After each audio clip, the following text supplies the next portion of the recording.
panitia, dan semua elemen yang terlibat di diklat ini. Semoga pagi ini sehat. Mbak Lina, Mbak Fatima izin, aku mau pakai virtual background ternyata karena di order jadinya bengkong-bengkong. Jadi izin tak tutup sekalian ya, Oke, sekalian. Oke, teman-teman, hari ini kita akan melanjutkan apa yang sudah kita bahas kemarin. Nanti kita akan awali dengan diskusi sebentar.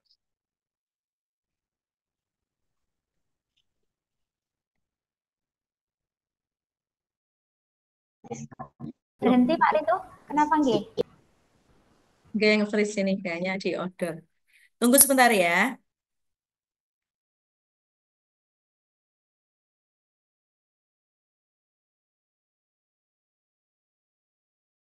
Mohon maaf teman-teman, tadi saya kebental. Ini Sudah saya mulai Bu Eli, sudah mulai sampaikan, materi. ya mohon maaf kemarin Pak Rinto sudah menyampaikan di awal tentang eh, media digital pembelajaran PAUD bahwa kita hendaknya bijak dalam menggunakan media digital untuk pembelajaran PAUD dan jadikanlah media digital ini sebagai sarana untuk dapat menstimulasi potensi yang ada dalam dirinya. Dan kemarin teman-teman masih ingat ya bahwa kita dalam bermedia sosial atau menggunakan media digital ini, pertama kita hindari apa? Coba bisa dibuka. Silakan. Kemarin ada tiga yang Mengeluh, 3M. Hmm, 3M. 3M, Menghindar. mengeluh, menyindir, Menyindir. menyindir. Saya ikutan terpental barusan ya. Halo, Miso nyindir. Ya, ya Mas Rinto itu kepental. ya. Oke, sorry. Ya betul. Hindir, ngeluh, misuh. Ya itu. Kita hindarkan seperti itu. Nah, Oke, teman-teman peserta Dikyut yang berbahagia dan tetap semangat.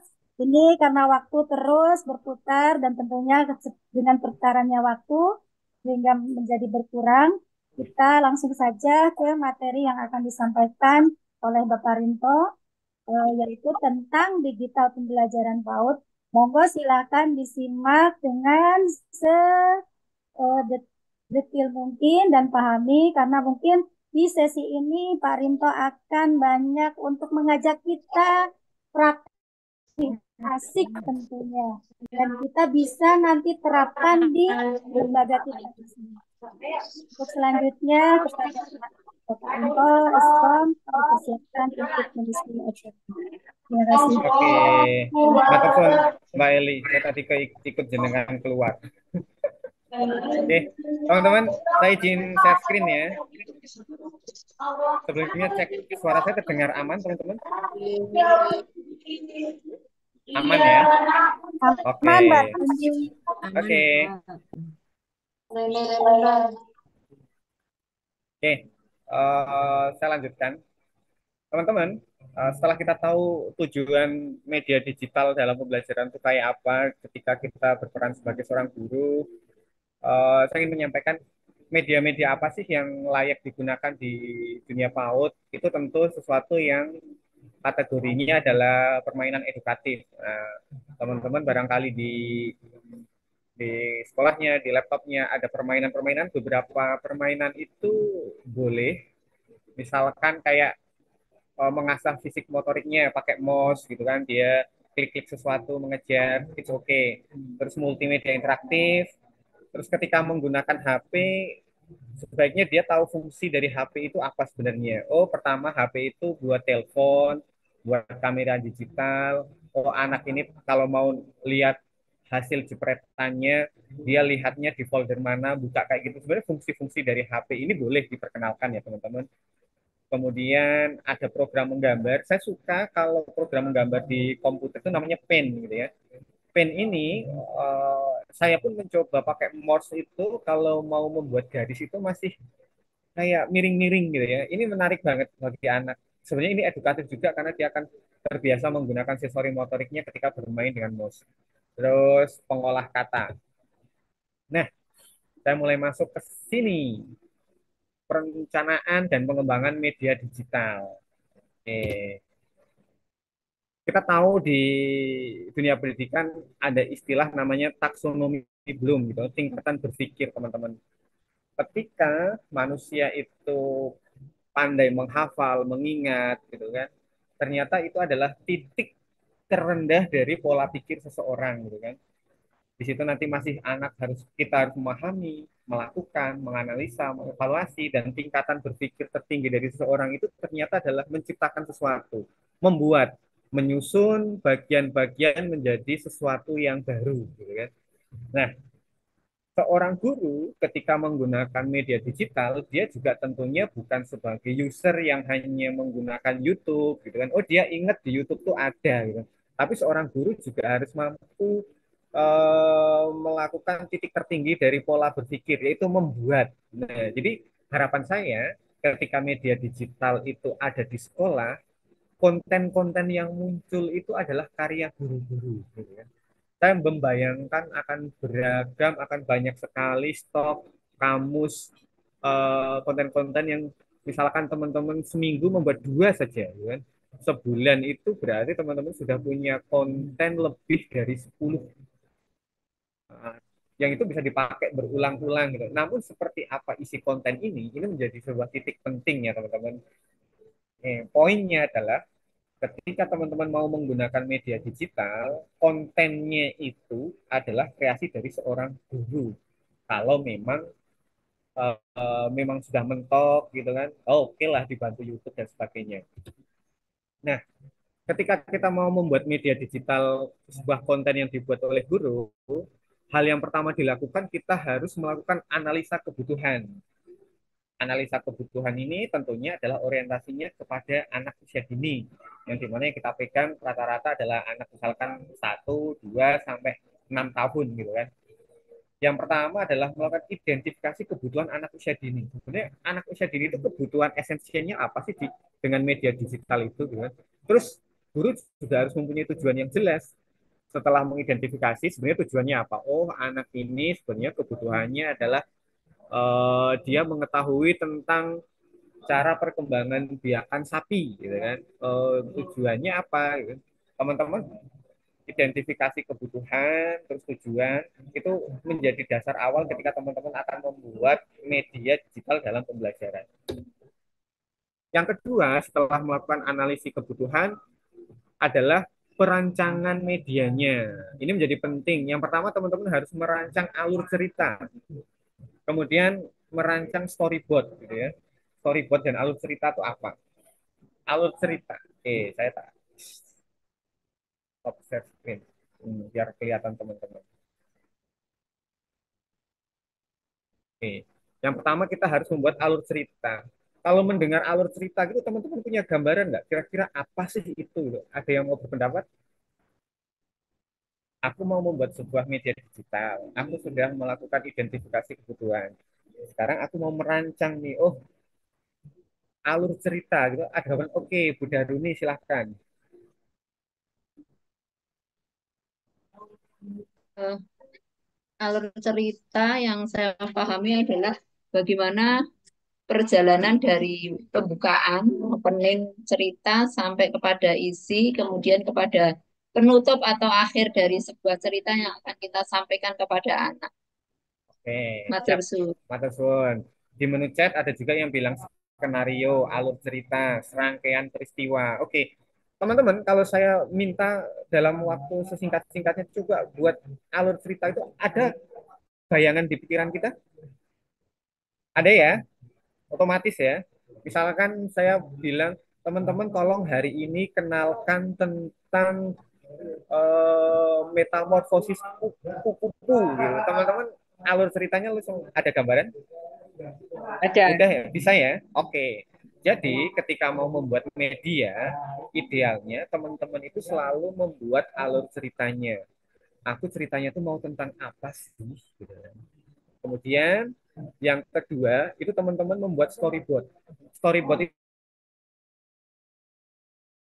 oh seandainya gambar, pertama itu aku butuh gambar apa aja sih, gitu kan? Diidentifikasi, sketsa, gitu kan? Akan ada berapa slide, akan ada berapa komponen gambar yang nanti masuk ke situ gitu kan. Nah, dua hal itu menjadi titik poin pertama, turning pointnya teman-teman. Sudah melakukan analisis kebutuhan, identifikasi kebutuhan, kemudian merancang. Yang pertama kali dilakukan tadi teman-teman sudah membuat skenario. Jadi skenario-nya itu pertama kali ada di pikiran, dituangkan dalam tulisan, kemudian teman-teman identifikasi kebutuhan sketsanya tuh kayak apa nanti ya. Nah, bisa diterima ya poin ini ya. Saya lanjutkan share screen.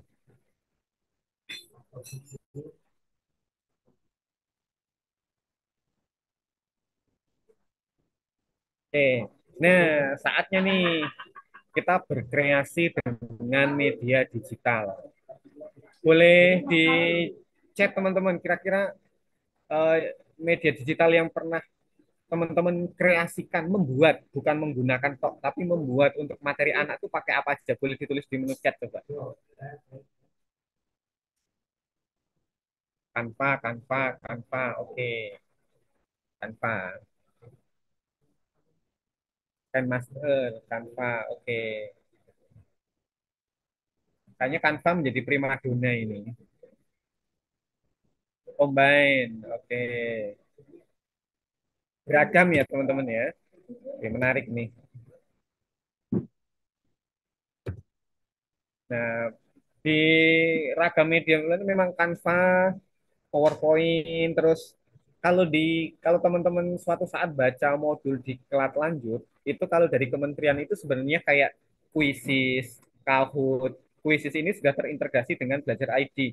Cuma saya memang cukup menghindari penggunaan kuisis ini karena kenapa? Karena anak ya kalau di usia dini harus menggunakan HP itu malah nanti lebih kita kayak kalau di SD ke atas puisi ini bagus, tapi kalau untuk PAUD saya lebih memilih coba yang lain dulu. Pen dan lain-lain ya. Nah, teman-teman, saya mau minta tolong ke teman-teman untuk mengenal nanti per kelompoknya ya, itu mengenalkan sebuah tema dengan penentuan teman-teman pertama kali harus membuat alur cerita, buat storyboard, kemudian kreasi cerita melalui gambar dan video. Oke, poin saya adalah kreasi gambar dan video yang di karya guru yang pertama kali hmm, harus apa ya? Harus dilakukan membuat identifikasi, kemudian membuat alur cerita, kemudian storyboardnya. Saya pengen tanya nih, siapa yang cukup sering menggunakan Canva? Saya undang untuk ngobrol sebentar. Oke, Nah, Bu, dipilih aja Pak Rinto. Ini siapa? mungkin kan ini sudah Pak, banyak saya yang raise hand. Siapa Sebentar. yang kira-kira satu aja? Tadi kan sudah dari Magelang ya, dari Bunda Rini. Mungkin ada sekarang dari Kebumen. Coba mana dari Kebumen? Yang belum, Oke, yang sering silakan. menggunakan Canva, saya penasaran mohon ini. izin, saya Bu, boleh tidak ya? Sinten? Dari mana ini? Saya Galuh dari Kabupaten Malang. Oke, Bu Galuh. Oke, Ya, Pak. silahkan boleh ya Mbak Eli ya. Silahkan Bu Galuh. Coba ceritakan Silakan. isi dari Canva itu apa? Kenapa kenapa jenengan Ya, memilih Canva? di di Canva itu banyak fitur, Pak, untuk yang pertama. Kemudian jika kita login menggunakan akun Belajar ID, di sana Oke, kita bisa mengakses Canva Pro. secara gratis semua fitur ya Canva Pro. Kemudian memudahkan saya untuk membuat pengumuman, kemudian animasi sederhana yang tentunya nanti animasi sederhana itu akan saya combine dengan capcut sebagai memasukkan nanti suara maupun back song untuk Oke, animasi sederhana tersebut gitu. oke. Jadi Kemudian combine ya. Oke, iya Pak. Dan di Canva itu untuk berkreasi banyak sekali pilihannya. Jadi kita bisa bebas leluasa untuk membuat sesuatu yang mungkin juga menarik untuk anak gitu Pak. oke. Bu Galuh, pernah nggak Ya, kepikiran anak itu melihat videonya Bu Galuh tanpa menggunakan aplikasi tambahan hanya hanya Canva doang gitu? sebenarnya bisa Pak. Karena di Canva kan juga ada fitur ini untuk memasukkan audio, audio sebenarnya juga sudah bisa seperti itu. Kalau visualnya, misalkan jenengan ngomong langsung di situ pernah dicoba? Oh, ini ngomong langsung di Canva-nya atau saya Mm-mm, ngomong di kanvanya ada gambar-gambar yang jenengan, kemudian di situ ya ada video jenengan ngomong, gitu pernah? memasuk. Tapi itu saya pernah membuat, tapi ini Pak, saya rekam diri, rekam dulu. Saya pernah membuat anak presentasi gitu dengan apa backgroundnya dari Canva, kartun-kartun kayak gitu. Tapi direkam anaknya dulu, kemudian nanti hapus background gitu Pak. Oke, Selama kalau ini di masih seperti itu. kanvanya langsung jenengan pernah nyoba ada backgroundnya yang buat jenengan buat, kemudian ada yang share screen. Oke, oke. Kalau untuk langsung merekam melalui Canva-nya belum Pak. Oke. Nah, teman-teman, thank you ya. Saya tuh tertarik dengan salah satu fasilitas Canva yang barangkali nanti bisa menjadi pembeda ketika teman-teman menjadi penambah ya. Oke, semua pernah login Canva. Saya coba share screen. Ini ada yang share screen kah? Oke, teman-teman, saya coba sharing. Oke. Ini saya Canva pakai akun pribadi ya. Misalkan saya membuat presentasi, kemudian katakanlah saya mau mengenalkan tentang sapi gitu ya, atau ini, misalkan, oke, kelihatan ya teman-teman. Katakanlah di sini ada gambar sapi gitu kan. Saya bisa menambahkan bagaimana kita berinteraksi dengan anak langsung melalui halaman ini. Nanti teman-teman di sebelah kiri saya itu ada tulisan unggahan. Itu klik unggahan. Terus di sini tuh ada fasilitas rekam diri. Klik rekam diri, kemudian di allow, diizinkan, kemudian allow lagi 2 kali. Nah, saya di sini cukup ngomong ya, oke, saya menggunakan kamera. Nah, oke, kalau pas nggak pakai Zoom, maka di sini tuh teman-teman akan kelihatan wajah teman itu di hitungan ketiga. Saya ngomong, saya apa tuh muncul di sini. Bismillahirrahmanirrahim. Selamat pagi teman-teman. Hari ini ayah mau mengenalkan tentang sapi. Sapi itu seperti apa ya? Gitu kan. Kalau saya off cam dulu ya di sini ya. Izin tak off cam sebentar ya Mbak Lina ya. Oke.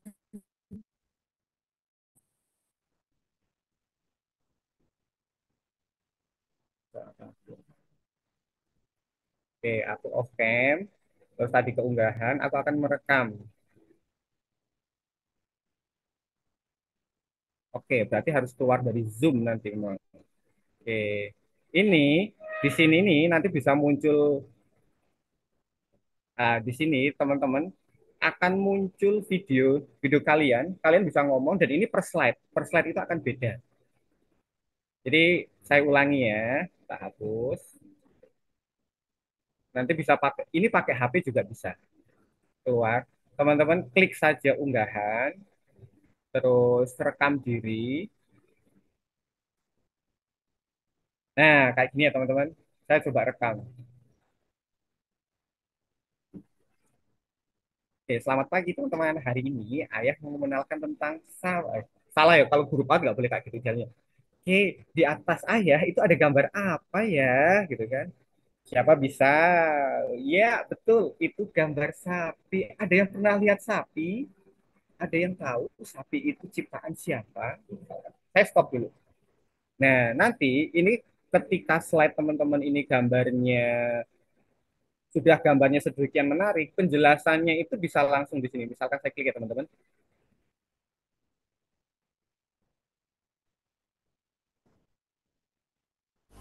Suaranya nggak ada, Pak Rinto. Suaranya nggak kedengaran, Pak Rinto. Oke, suaranya nggak ada ya. Saya share screen ulang.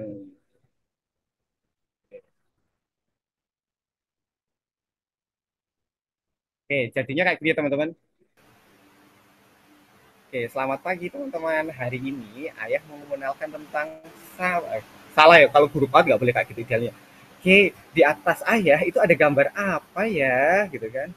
Siapa bisa? Ya, betul, itu gambar sapi. Ada yang pernah lihat sapi? Ada yang tahu sapi itu ciptaan siapa? Saya stop dulu. Oke,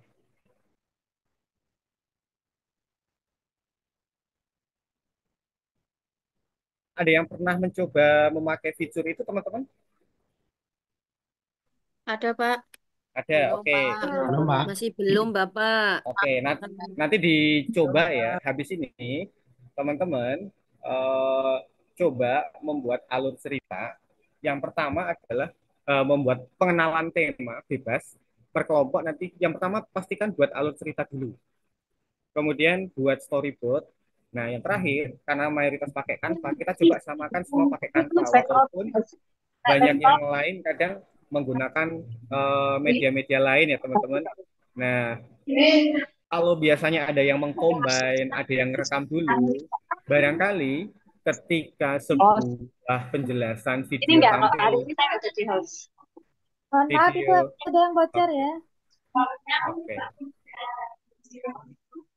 Ketika sebuah teman-teman menggunakan proyektor, teman-teman menggunakan LCD, terus yang di depan itu yang suaranya gurunya, karya gurunya, teman-teman akan mempunyai apa ya, aset berupa konten-konten yang dipakai berkelanjutan dan bisa menginspirasi banyak orang. Saya sih prinsipnya,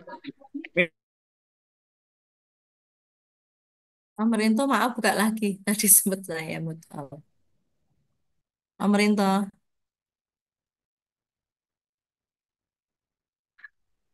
oh maksudnya di mute ya? ya maaf. Tadi Oh rame. nggak apa-apa. Ya maaf Oke. ya. Nah, teman-teman, poinnya sebuah konten itu adalah bagaimana membuatnya itu sesuai kebutuhan. Saya membayangkan jika konten-konten yang dibuat oleh yang disampaikan ke anak-anak di kelas itu adalah karya guru yang dibuat berdasarkan identifikasi kebutuhannya. Jadi tiap sekolah, tiap kelas itu akan berbeda dan sangat beragam. Sehingga teman-teman akan mempunyai stok karya yang barangkali itu selain memberi manfaat ke teman-teman, ke anak-anak di kelas juga menginspirasi guru-guru yang lain ya. Nah, hari ini nanti coba kita berdiskusi kelompoknya, di kelompoknya, di kelompoknya berarti kelompoknya itu berapa orang Mbak Lina, Mbak Eli?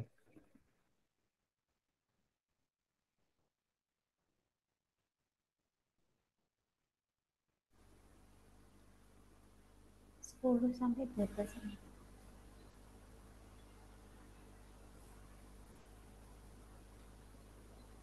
Per kelompoknya berapa orang Mbak Lina? 30, Mas. 30, oke. Ya. Oh, 30 ya. Oke. Sesuai PPTM. Per Gimana? kelompok ya nggak apa-apa sih, ngikut aja. Nanti Isinya 10. Isinya 10 10. ya. Oh, Ya. 10 ya. 10 Ya. ya. Nah, Ada Per 10 ada 10 11 ya, ini Bang? nanti silakan teman-teman tentukan sebuah tema, alur cerita, membuat storyboardnya, kemudian kreasikan melalui gambar dan video. Saya coba tadi hanya referensi ya, dan media digital itu nggak ada batasannya. Teman-teman boleh berkreativitas. Nanti kita coba paparkan yang sebisa mungkin waktunya ya. Teman-teman bisa membuat untuk durasi 2 sampai 3 atau 5 menit gitu ya. Tapi nanti kita lihatnya ya 2 menitan gitu nggak apa-apa. Oke, bisa diterima penjelasanku teman-teman? Insya Allah Karena bisa, Pak. teman-teman bisa ya. Jelas Durasi ya? pembuatan berapa lama, Oke, Pak? durasi pembuatannya 30 menit. Jadi teman-teman katakanlah 10 menit itu untuk menentukan alur dan storyboardnya. Kemudian 20 menitnya untuk membuatnya. Terus kemudian per kelompok itu dipaparkan. Bisa diterima teman-teman? Insya Allah Oke, bisa, Pak. oke. Kalau kayak gitu, habis ini kita langsung masuk ke breakout room-nya dan saya izin keliling ke ruangan teman-teman ya. Ya. Oke, Eh, disilakan. Om Rinto off cam ya? Oke, Atau aku tak, sengaja? tak buka kamera. Oke, oke. Oke.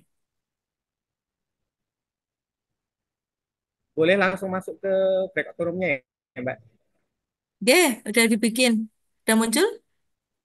Oke, udah muncul. Ya. Namun,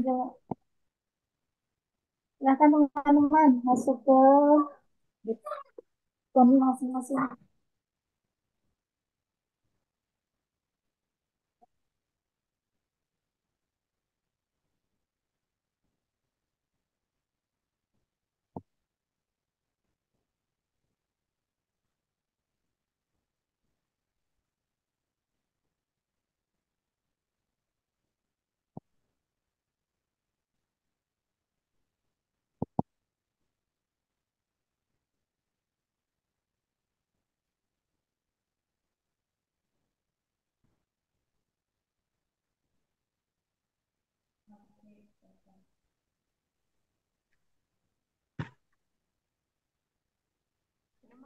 Iya juga kayak apa orang siraman tuh cuma yang mau apa dibuat setelah buat ini boleh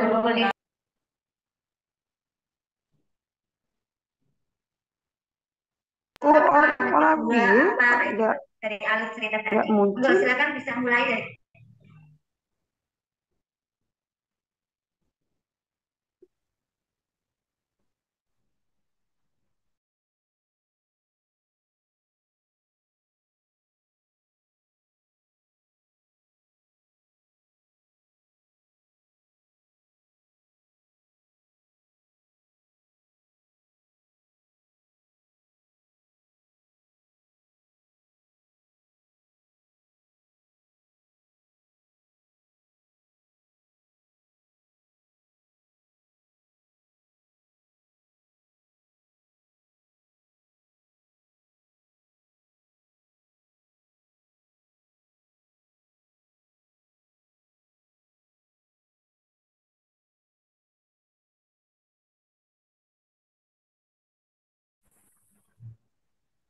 Kak Lina, suaraku kedengaran nggak?